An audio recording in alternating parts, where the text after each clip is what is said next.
Hey girl, hey! So I literally just came in from a hike. It was great, it was cute, gonna make a video. And I'm all sweaty and gross, but I looked in the mirror and I was like, oh, okay, skin, like radiant much? So I thought, okay, let's do this video. I have it ready, my skin looks good, I just had a Coke, so I've got a lot of energy. Coca-Cola.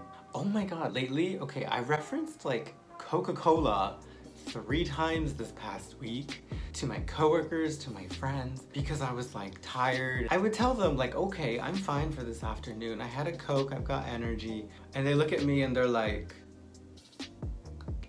and I'm like, whoa, okay, let's bring it back, have a seat. We don't judge here at Teacher My ESL, but I am not that kind of English teacher. I get high off of knowing I'm giving people the education to last them a lifetime. You need a lot of moisture in there for these tongue pops. Anywho, this video is going to be about cleft sentences, which is a similar grammar concept to inversion. I'm going to introduce the concept first, and then we'll do one example of a keyword sentence transformation that uses the concept that we talk about today. Just one. Don't get crazy. Ain't nobody got time to be doing cleft sentences all afternoon. I am so excited to be here with you. Have a seat, take a deep breath, and let's get started. Okay, raise your hand if you've heard of cleft sentences. That's what I thought. So, we're gonna start at the beginning with the word cleft. The word cleft means to cut, divide, or to split. Calm down, not that kind of split, but it can be for a price. What we're doing here is we are splitting or cutting and dividing regular sentence order, the subject, the verb, the object, and we're adding things in and rearranging the order for emphasis in writing. Just like inversion. Oh, and by the way, if you're like, what is he talking about? Inversion. Let me tell you. Link below to my inversion video as well with some sentence transformation practice. Back to cleft sentences, the good thing for us is there's only really 2 ways or 2 formulas to do them. So just memorize these for the CAE. No big deal. All right, so we're gonna start with Formula 1. We'll look at a normal sentence with normal sentence structure or order, and then we'll look at how we can make it a cleft sentence. Oh my God, aren't you excited? Don't answer that. Me too. Okay, normal sentence, I like eating cupcakes. You've got your subject, I, you've got your verb, like, and then you have your object or your complement phrase, whatever you want to call it, eating cupcakes. There's nothing really too difficult about this sentence. Besides the fact that I used food for this example and I have yet to eat today. But that's okay, because when that inspiration to film hits, woo, then we can apply our first cleft sentence formula. Which is, I'm about to hit you with that slide. You got your what plus the clause plus be. And this is the formula you'll see in a lot of books, but I like to add my own little part to the end, which is the rest of the sentence. All right, so pull back that example, rewind, bring it back, reverse, and this becomes what I like eating are cupcakes. So you divided the regular sentence order, you interrupted it, you split it up, and you put that be verb in there in the middle with a what at the beginning. Weird, I know. We actually do this in speaking sometimes too. Well, what you want to do is not necessarily what you're gonna do. Go. For emphasis.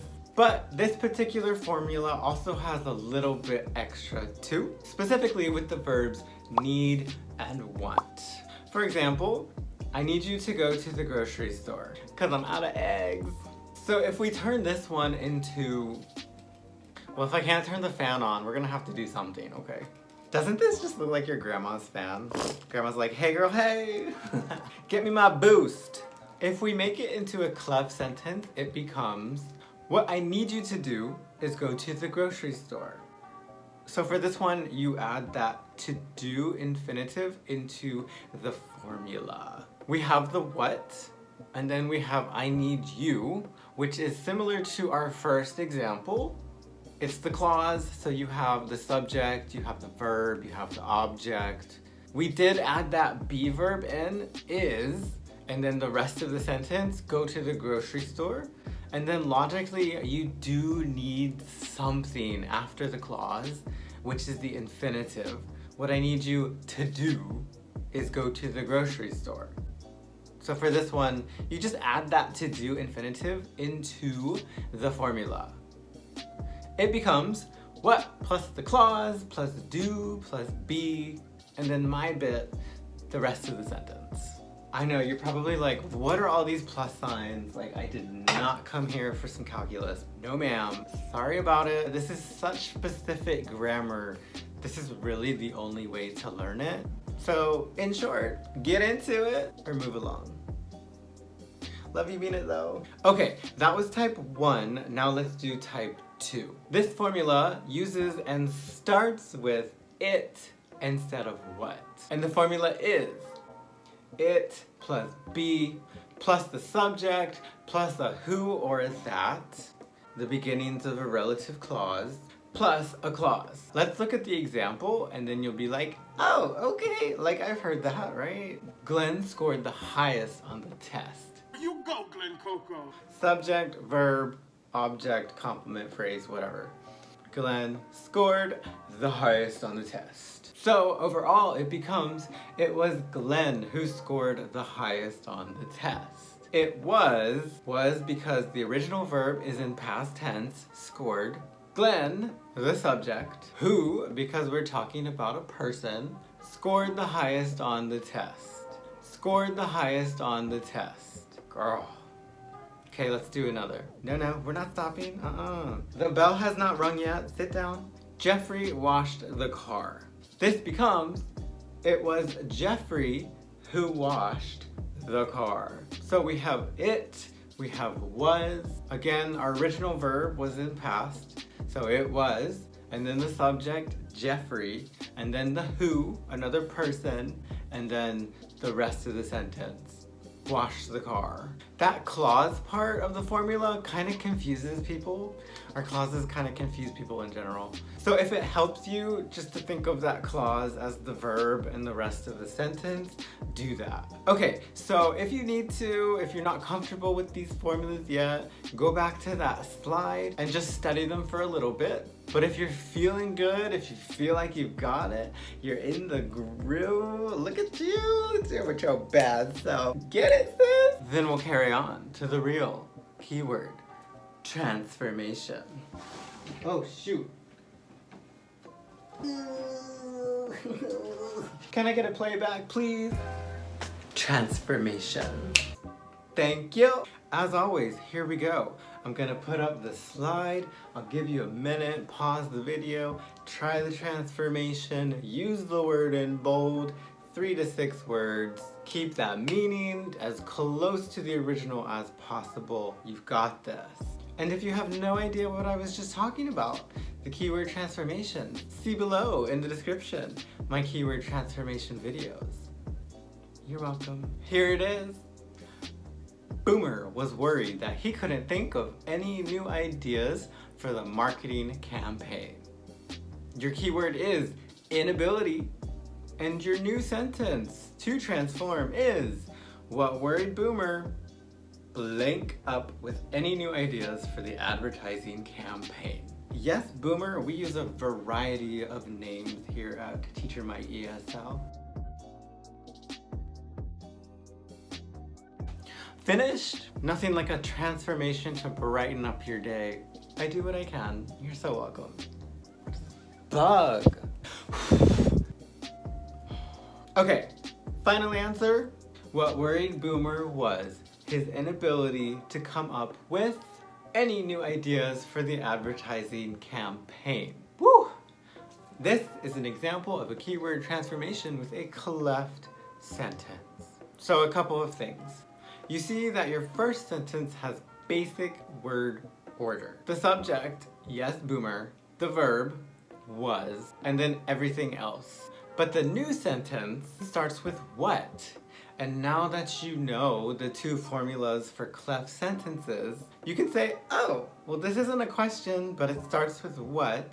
The normal sentence order has been disrupted. We're going from normal sentence order to something different. I see you, she's a cleft sentence. So then you just apply that formula. The one with what? Not it.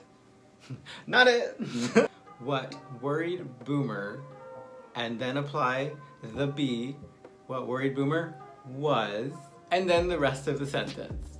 His inability to come up with new ideas for the advertising campaign. Blech. And then another note, don't forget, they're usually testing more than one concept when they give you a transformation. After the blank, they have a little preposition. What did I say? Sometimes that means they're testing a phrasal verb somewhere in the transform sentence too. In this case, his inability to come up with new ideas. Phrasal verb, to come up with, to create, to think of, etc. So, tip of the day, think phrasal verbs when you see a little preposition after the blank. Or, I'm not done, or if you see a preposition as your keyword in bold. Okay sis, that's all I got for now. That is cleft sentences in one video. So these pop up here and there. You might see one, you might not, but if you do, you're welcome.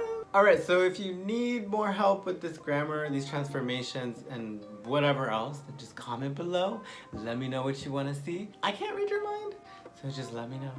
Okay. It was great talking to you. As always, I will see you next time for God only knows what. Have a great day. Peace.